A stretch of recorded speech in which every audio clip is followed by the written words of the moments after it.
Everyone, मैं हूँ आपकी स्टोरी टेलर रू और आप सुन रहे हैं मेरे साथ सांझ और सांची की कहानी। कैसे हैं आप सब? आई होप आप सब अच्छे होंगे एंड अच्छा कर रहे होंगे। और चलिए कहानी शुरू करते हैं। जो सांझ है अब सांची को उसके घर ड्रॉप करती है। उसके घर ड्रॉप करने के बाद वो अपने ऑफिस के लिए निकल जाती है। जो सांझ है वो अपने ऑफिस पहुँचती है और अपने कामों में बिज़ी हो जाती है। और यहाँ दूसरी तरफ जो सांची है वो अपने घर के अंदर जाती है। और जैसे ही घर के अंदर जाती है तो जो उसकी माँ है वो उसे देखती है। और देखते ही जो है वो कहती है, सांची बेटा तुम। और जैसे ही वो ये कहती हैं तो उसके पापा जो न्यूज़पेपर पढ़ रहे थे वो तुरंत अपना न्यूज़पेपर साइड रखते हैं और कहते हैं, सांची तुम। और वो दोनों जो हैं वो सांची के पास आते हैं और जो सांची की मॉम है तो वो दरवाजे की तरफ देखने लगती है और कहती है, सांझ नहीं आई। सांची कहती है, नहीं माँ, वो ऑफिस चली गई और मैं बस आई हूँ। तभी जो सांची की मॉम है वो कहती है, अरे बेटा उसे लाना चाहिए था ना। तो सांची जो है वो कहती है, नहीं, उन्होंने मुझे बाहर ही ड्रॉप कर दिया था और उन्हें ऑफिस के लिए लेट हो रहा था। तभी सांची की मॉम कहती है, अच्छा ठीक है, कोई बात नहीं, कैसी हो? सांची कहती है, मैं ठीक हूँ, आप दोनों ठीक हो ना? तो उसकी जो मॉम है वो कहती है, हाँ हम दोनों ठीक हैं। सांची जो है वो कहती है, माँ मैं यहाँ कुछ दिनों के लिए रहने आई हूँ। उसकी मॉम जो है वो बहुत खुश हो जाती है और कहती है, अरे वाह, ये तो बहुत अच्छी बात है, थैंक यू बेटा। सांची कहती है, अच्छा थैंक यू किस लिए? तो उसकी मॉम कहती है, थैंक यू इसीलिए क्योंकि तुमने हमारी बात मानी और तुम फिर से आ गई। सांची कहती है, मेरा ही तो घर है ना। तभी जो उसकी माँ है वो कहती है, हाँ तुम्हारा ही घर है और तुम अपने घर कभी भी आकर कितने भी दिन तक रह सकती हो। हमें किसी की परवाह नहीं, कौन क्या बोलेगा, कौन क्या कहेगा, कौन क्या पूछेगा, और ना ही हम किसी को जवाब देना चाहेंगे, है ना? सांची के पापा कहते हैं, हाँ बेटा, हम एक बार फिर से अपने किए की माफ़ी मांगते हैं। सांची जो है वो कहती है, माँ पापा आप इस तरह माफ़ी मांग के मुझे शर्मिंदा मत करिए प्लीज़। तभी जो उसके पापा है वो कहते हैं, चलो अब यहीं खड़े रहना है या बैठना भी है? तो सांची जो है वो बैठ जाती है। यहाँ सांझ अपने काम में बिज़ी थी। ऐसे जो वक्त है वो गुज़र रहा होता है। जो सांची की मॉम है वो बात कर रही होती है। जो सांची की मॉम है वो किचन में चली जाती है सांची के लिए अलग अलग तरह की चीज़ें बनाने के लिए। तो सांची जो है वो भी वहाँ खड़े होकर उनकी हेल्प कराने लगती है। सांची के पापा जो है वो सांची के लिए मार्केट से कुछ लेने के लिए चले गए होते हैं और वो पूरा घर उन्हें जो अभी तक सूना लग रहा था वो भरा हुआ लगने लगता है और वो एक त्योहार की तरह हो जाता है उनके लिए कि उनकी बेटी घर आई है और वो लोग खुश होते हैं। और यहाँ दूसरी तरफ जो सांझ है वो अपने काम में होती है और काम में होते हुए जो है वो बीच में सांची को मैसेज कर देती है। सांची जो है जब मैसेज देखती है तो सांझ का रिप्लाई करती है और बताती है कि वो अपने घर में क्या कर रही है। तो सांझ जो है वो कहती है, ठीक है, मैं आपको डिस्टर्ब नहीं करूँगी, आप उनके साथ अपना टाइम स्पेंड करिए। और उसके बाद जो है वो उसे डिस्टर्ब नहीं करती। शाम का वक्त हो जाता है, अब सांझ को घर जाना था तो सांझ एक मैसेज ड्रॉप कर देती है कि वो इस वक्त घर जा रही है और सांझ घर के लिए चली जाती है। और ऐसे ही इनका जो ये दिन है वो पूरा दिन बीत जाता है। रात का वक्त होता है। जो सांझ है वो डिनर करने के बाद अपने रूम में आती है और रूम में आने के बाद जो है वो पूरे कमरे को देखती है तो उसका कमरा उसे सूना लग रहा था, खाली लग रहा था। कल तक जो कमरा भरा हुआ था, जहाँ सांची के आने जाने की आहट होती थी, वो इधर उधर बैठी रहती थी, अब वो कुछ नहीं था, पूरा कमरा शांत था। और अब उसे सांची की थोड़ी ज़्यादा याद आ रही थी। वो बेड पर जाकर लेट जाती है और अपनी और सांची की प्यारी सी फ़ोटो देखने लग जाती है और अपनी आंखें बंद कर लेती है। यहाँ जो सांची है वो अपनी मॉम और डैड के साथ डिनर कर चुकी थी। अब वो अपने रूम में जाती है। रूम में जाने के बाद जो है वो सांझ को पूछती है कि उसने डिनर किया, तो सांझ उसे बताती है कि हाँ उसने डिनर कर लिया है। और इन दोनों की थोड़ी सी बातें होती हैं जिसके बाद जो सांझ है वो कहती है, मेरी कल मीटिंग है, मुझे अर्ली मॉर्निंग उठना पड़ेगा इसलिए मैं सो रही हूँ। सांची कहती है ओके, और जो सांझ है वो सो जाती है। और यहाँ दूसरी तरफ जो सांची है वो यूं ही बेड पर बैठी हुई होती है। तभी डोर पर नॉक होता है तो सांची जो है वो कहती है, हाँ अंदर आ जाइए। तो तभी जो सांची की मॉम है वो अंदर जाती है। जो सांची है वो उन्हें देखती है और कहती है, माँ आप, क्या हुआ, सब ठीक तो है ना? तो तभी जो उसकी मॉम है वो कहती है, हाँ बेटा सब ठीक है। क्यों, मैं ऐसे ही अपनी बेटी के कमरे में नहीं आ सकती क्या?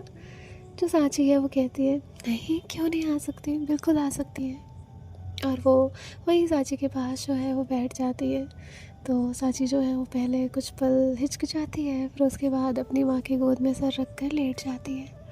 उसकी जो माँ है वो कहती है, कितने दिनों बाद इस तरह तुम मेरे पास हो, कितना सुकून मिल रहा है, ये पल बहुत कीमती है मेरे लिए। सांची कहती है, मेरे लिए भी। तभी जो उसकी माँ है वो कहती है, बेटा सब कुछ बदल जाता है, पर ये एक एहसास ना तो माँ बदल सकती है और ना ही बच्चों के लिए कभी बदलता है।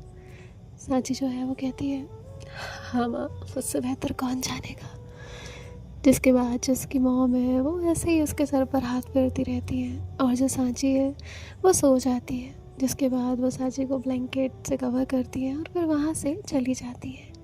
यहाँ दूसरी तरफ नेक्स्ट मॉर्निंग जो सांझ है वो उठती है। उठने के बाद जो है वो रेडी होती है और रेडी होने के बाद जो है वो फटाफट नीचे जाती है। नीचे जाने के बाद देखती है कि अभी कोई नहीं जगा है, तो फिर वो अपनी कीज़ लेती है और फिर वहाँ से निकल जाती है। यहाँ दूसरी तरफ जो सांची है वो बहुत आराम से लेट तक सोती रहती है। फिर जब उठती है तो उसकी जो मॉम है वो अंदर आती है और कहती है, हो गई नींद पूरी? तो सांची जो है वो कहती है, हो गई। अब सांची की मॉम जो है वो कहती है, सांची जाओ रेडी हो जाओ, फिर नीचे आओ, तुम्हारे पापा नाश्ता लेकर आए हैं बाहर से। सांची कहती है, अभी आती हूँ। और फिर सांची रेडी होकर नीचे जाती है और यहाँ उसका पूरा फ्रेंजिक ट्रीटमेंट जो है वो चल रहा होता है। सांची जो है वो नाश्ते की पिक लेकर सांझ को भेजती है। सांझ जो है वो अपना फ़ोन देखती है और फिर उसके बाद फ़ोन बंद कर देती है, वो भी बिना रिप्लाई किए। तो सांची को थोड़ा गुस्सा आता है, जिसके बाद जो सांची है वो कहती है, रिप्लाई भी नहीं किया, खड़ूस। और उसके बाद वो अपना नाश्ता करने लगती है। यहाँ जो सांझ है वो रिप्लाई करके कहती है, यहाँ किसी को पानी तक नसीब उड़ा रही है, क्या बात है। तो सांची जो है वो उसे खांसी आ जाती है और सांची जवाब देती है, क्यों, आपको घर से ऐसे ही भगा दिया गया क्या? सांच कहती है, नहीं काम था ना इसलिए मैं आ गई। सांची कहती है, तो अब नाश्ता कर लो।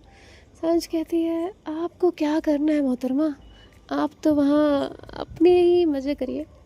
सांची कहती है, अरे कुछ दिनों के लिए तो आई हो तो होती है खातिरदारी। सांझ कहती है, अच्छा फिर तो मुझे भी आ जाना चाहिए, थोड़ी सी खातिरदारी मुझे भी मिल जाएगी। और देखना मैं आ गई ना तो आपकी खातिरदारी ख़त्म, आपकी माँ ना आपको ही काम पे लगा देंगी मेरे लिए। तो सांची जो है वो कहती है, हाँ हाँ ठीक है, ज़्यादा हवा में उड़ने की ज़रूरत नहीं है आपको। सांझ कहती है, नहीं मैं हवा में नहीं हूँ, ज़मीन पर ही हूँ। और ऐसे इनकी बातें चल रही होती है। जिसके बाद जो सांची की मॉम है वो कहती है, बेटा फ़ोन बाद में चला लेना। तो सांची तुरंत फ़ोन रख देती है और फिर यहाँ जो सांझ है वो अपने कामों में बिज़ी हो जाती है। सांची के जो पापा हैं वो बाहर गए हुए थे। जो सांची की मॉम है वो उसके पास आकर बैठती है और कहती है, बेटा अब हमारी एक ख्वाहिश कब पूरी होगी? तो सांची जो है वो उन्हें देखती है और कहती है, हाँ कैसी ख्वाहिश? उसकी मॉम कहती है, तुम दोनों की शादी देखने की। सांची कहती है, माँ उस दिन। तभी सांची की मॉम कहती है, हाँ मुझे पता है जो भी उसने कहा था, क्या कभी नहीं मानोगे तुम लोग? सांची कहती है, माँ ये मैं कैसे बता सकती हूँ, क्योंकि ये डिसीज़न मेरा नहीं है, ये डिसीज़न सांझ का है। तभी जो सांची है वो कहती है, और मैं सांझ के भी हाथ में डिसीज़न नहीं ले सकती और ना ही आपको कोई उम्मीद दे सकती हूँ, क्योंकि मुझे भी नहीं पता कि सांझ का डिसीज़न क्या होगा। तभी जो उसकी मॉम है वो कहती है, तुम दोनों के बीच सब ठीक है? सांची उन्हें देखती है और कहती है, हाँ माँ हम दोनों के बीच सब ठीक है, लेकिन अब वो बात पीछे रह गई है और कब पूरी होगी ये मुझे नहीं पता। तो जो सांची की मॉम है वो कहती है, ठीक है कोई बात नहीं। और इसके बाद जो है वो दोनों लोग जो है दूसरी बातें करने लग जाते हैं। और इनका जो वक्त है वो यूं ही बीत रहा था। और ऐसे ही 1 से 2 दिन जो है सांची के अपने घर पर बीत जाते हैं और सांझ से इतनी बात भी नहीं होती है। और ना ही सांझ ने सांची को परेशान किया था, क्योंकि वो अपने घर गई हुई थी और उसने ज़्यादा बात भी नहीं की थी। अब यहाँ जो सांची की मॉम है वो सांझ के बारे में सांची के पापा से कुछ डिस्कस करती है, जिसके बाद जो सांची के पापा हैं वो कहते हैं ठीक है, मैं बात करता हूँ। अब यहाँ जो सांची है उसे इस बात का कोई अता पता नहीं था। और वहीं दूसरी तरफ जो सांची के पापा हैं वो सांझ के ऑफिस में पहुंच जाते हैं। सांझ अपने केबिन में बैठे हुए अपना काम कर रही थी कि तभी रिसेप्शन से कॉल आता है, मैम आपसे कोई सांची के पापा मिलने आए हैं। तभी जो सांझ है वो कहती है ओके, उन्हें तुरंत अंदर भेज दीजिए। सांची के पापा जो है वो अंदर जाते हैं और जो सांझ है वो कहती है बैठिए, आप यहाँ क्यों, मतलब अंकल मुझे बोल देते, मैं आ जाती, कोई प्रॉब्लम थी सांची, ठीक है। तभी जो है वो सांझ की तरफ देखते हैं और कहते हैं हाँ बेटा सब ठीक है, कोई ऐसी हैरानी वाली बात नहीं है, बस मैं एक पिता के तौर पे बात करने आया हूँ। सांझ जो है वो उन्हें देखती है और कहती है जी कहिए। और तभी जो है वो सारी बातें सांझ से करते हैं। सांझ जो है वो उन्हें देखती है और कहती है ठीक है अंकल, आप कल का मुहूर्त पंडित जी से निकलवा लीजिए और आप सांची को लेकर इस मंदिर में ही आ जाइएगा। जिसके बाद जो है वो सांझ की तरफ देखते हैं और कहते हैं बेटा इतनी जल्दी। तभी सांझ कहती है जी अंकल, उसे छोड़ने तो मैं ही आई थी, लेकिन मैं चाहती हूँ कि अब आप लोग ही उन्हें विदा करें। और इतना कहकर वो मुस्कुराती है और वो कहती है मैं माँ से बात कर लूँगी, आप तैयारी कर लीजिएगा। मतलब आपको कोई तैयारी करने की ज़रूरत नहीं है, बस आप उन्हें लेकर आ जाइए। तभी जो सांची के पापा हैं वो कहते हैं थैंक यू बेटा हमारी बात मानने के लिए।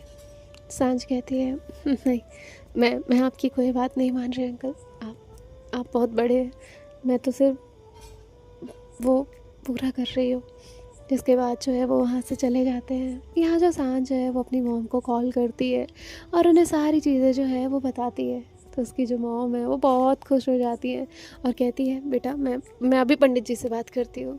जो सांझ है वो कहती है ओके मॉम। और उसके बाद जो सांझ है वो अपने दोस्तों को फ़ोन करती है। दोस्तों को फ़ोन करने के बाद जो है वो बहुत खुश होकर अपनी चेयर पर ही उससे टिका कर बैठी हुई होती है।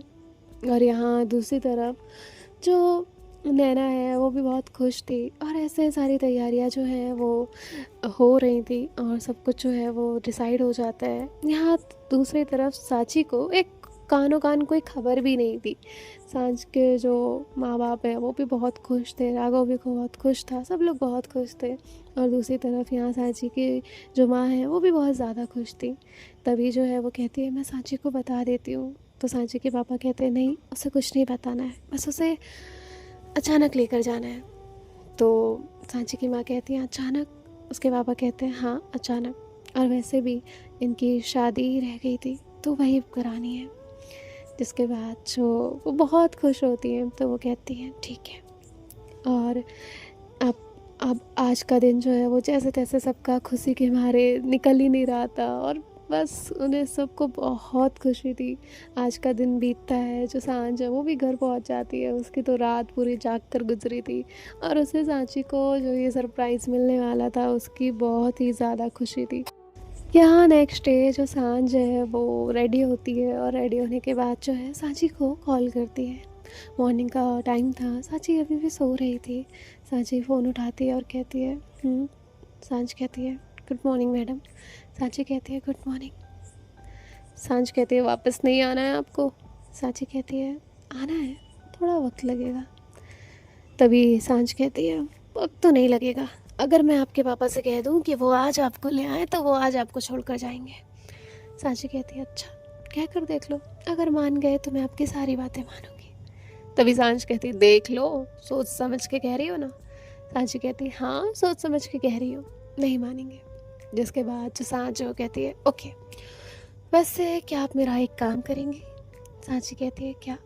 सांच कहती है आपके पास एक गिफ्ट आने वाला है, आज के दिन उसे पहन लीजिएगा और एक वीडियो कॉल कर लीजिएगा, बस।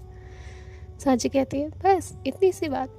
सांच कहती है जी हाँ, बस इतनी सी बात। सांची कहती है ओके। और उसके बाद जो सांझ है वो कॉल कट कर देती है। सांझ रेडी होती है और नीचे जाती है। नीचे जाने के बाद जो है वो कहती है मॉम हो गई क्या सारी तैयारियाँ? तो जो उसकी माँ है वो कहती है बस बस हो गई सारी तैयारियाँ। यहाँ जो आर्यू है वो तो बहुत खुश होता है क्योंकि आज फिर से उसकी स्कूल की छुट्टी हो गई होती है, उसे जाना नहीं पड़ता। और यहाँ जो नैना है वो कहती है माँ एक्साइटमेंट तो देखो इसकी। तो सांझ जो है वो बहुत खुश हो जाती है।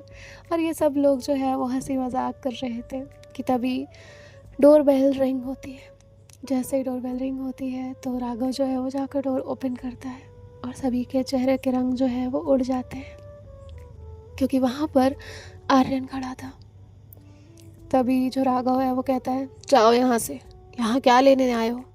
आर्यन का चेहरा पूरा उतरा हुआ था और उसके साथ कोई था भी नहीं, वो बस उस वक्त अपना मुंह लटकाए हुए खड़ा था। तभी जो सांझ वो कहती है भाई रुको, अंदर आने दो। आर्यन जो है वो अंदर आता है। अंदर आने के बाद सांझ के सामने जाकर हाथ जोड़कर खड़ा हो जाता है और कहता है मुझे माफ़ कर दो, मैंने तुम्हारे साथ जो कुछ भी किया मुझे उसकी सज़ा मिल चुकी है, हो सके तो मुझे माफ़ कर दो। मुझे पछतावा है जो कुछ भी मैंने किया, जो कुछ भी गलती मैंने की, प्लीज़ मुझे माफ़ कर दो। सांझ जो है वो उसे देखती है और कहती है कर दिया।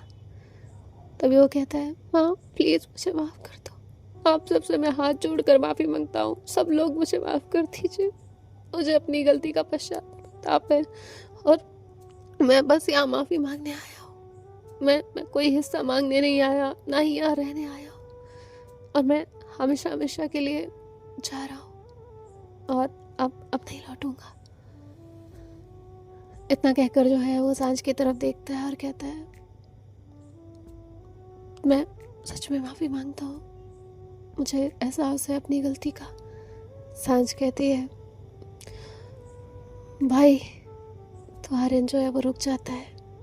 आर्यन पलट कर उसे देखता है और कहता है हाँ हाँ। सांझ कहती है आज मेरी शादी है, शामिल होकर नहीं जाओगे? तो आर्यन कहता है बहन माफ़ कर देना, बट मेरी फ़्लाइट है और मुझे जाना होगा। बस तुमने मुझे माफ़ कर दिया, मुझे इस बात की तसल्ली है, कम से कम अब मैं चैन से जी तो पाऊँगा, वरना बहुत घुटन होती है एक बोझ लेकर जीने में। और इतना कहकर वो वहाँ से चला जाता है। यहाँ सांझ जो है वो अपने पेरेंट्स और फैमिली के साथ मंदिर पहुँच जाती है और सांची के जो पेरेंट्स हैं वो सांची से कहते हैं सांची बेटा रेडी हो गई। और सांची को सांझ का गिफ्ट मिल चुका था, सांची ने वो साड़ी पहन ली थी और वो उसे वीडियो कॉल कर रही थी पर उसका वीडियो कॉल नहीं लग रहा था। यहाँ जो सांची की मॉम है वो कहती है बेटा चलो मंदिर, हमें देर हो रही है। सांची कहती है माँ मुझे एक बार वीडियो कॉल कर लेने दो। तभी उसकी मॉम कहती है आके कर लेना बेटा, तुम कौन सा चेंज करने वाली हो? तो सांची कहती है ठीक है। और ये लोग जो है वो भी मंदिर पहुँचते हैं और जैसे ही ये लोग मंदिर पहुँचते हैं तो सांची सामने देखती है कि पूरी फैमिली खड़ी हुई है और शादी की सारी तैयारियां हैं और वहाँ पे लिमिटेड इनकी ही फैमिली थी, बाकी कोई नहीं था और शांति थी क्योंकि वक्त ही कुछ ऐसा था। और ये सब लोग जो है वो वहाँ पर थे और पूरी फैमिली के प्रेजेंट्स में इन लोगों की जो शादी है वो होने वाली थी। जो सांझ है वो सांची को देखती है और जो सांची है वो एक नज़र सांझ को देखती है, फिर अपनी पलकें झुका लेती है और अंदर ही अंदर उसे भी खुशी हो रही थी। उसे तो समझ ही नहीं आ रहा था कि वो क्या कहे। फिर पंडित जी मंत्र पढ़ना शुरू करते हैं और पूरे विधि विधान के साथ इनकी शादी जो है वो होती है, जो कि अधूरी रह गई थी उस वक्त। सिर्फ हल्दी और मेहंदी की रस्म हो पाई थी और ये पूरी नहीं हुई थी। और फिर इनकी जो शादी है वो सबकी मर्ज़ी से हो जाती है विद सांची के पेरेंट्स की परमिशन से। ये दोनों बड़ों के पैर छूते हैं, सांझ सांची के पेरेंट्स के पैर छूती है और ये लोग सभी लोग जो है वो खुश होते हैं। जो सांझ है वो उनके सामने खड़ी होती है और कहती है थैंक यू सो मच, आप लोगों ने इस समाज से आगे अपनी बेटी को रखा, उसकी खुशियों को रखा, देर से ही पर समझा। उसके लिए मैं हमेशा हमेशा आपकी आभारी रहूँगी। और फिर सभी लोग उन्हें ब्लेसिंग्स देते हैं और जो सांची है वो सांझ को हक कर लेती है। और ये थी इस स्टोरी की ये एंडिंग। और हाँ जी, ये लास्ट पार्ट है और यही बाकी रह गया था इनके बीच। बाकी सब कुछ प्यार, सब कुछ था, सारी मिसअंडरस्टैंडिंग दूर हुई और इनके बीच सारी चीज़ें सही हुई। अब सांची और सांझ साथ में हैं हमेशा हमेशा के लिए विद फैमिली परमिशन, और दोनों लोग बेहद खुश हैं। और ये इस स्टोरी की एंडिंग है। सो आई होप आपको पसंद आई होगी and thank you so much इस स्टोरी में बने रहने के लिए। और अच्छी स्टोरी थी नहीं थी ये सब मुझे आप कमेंट में बता दीजिएगा। और थैंक यू सो मच, तहे दिल से आपका शुक्रिया इस सफ़र में मेरे साथ रहने के लिए।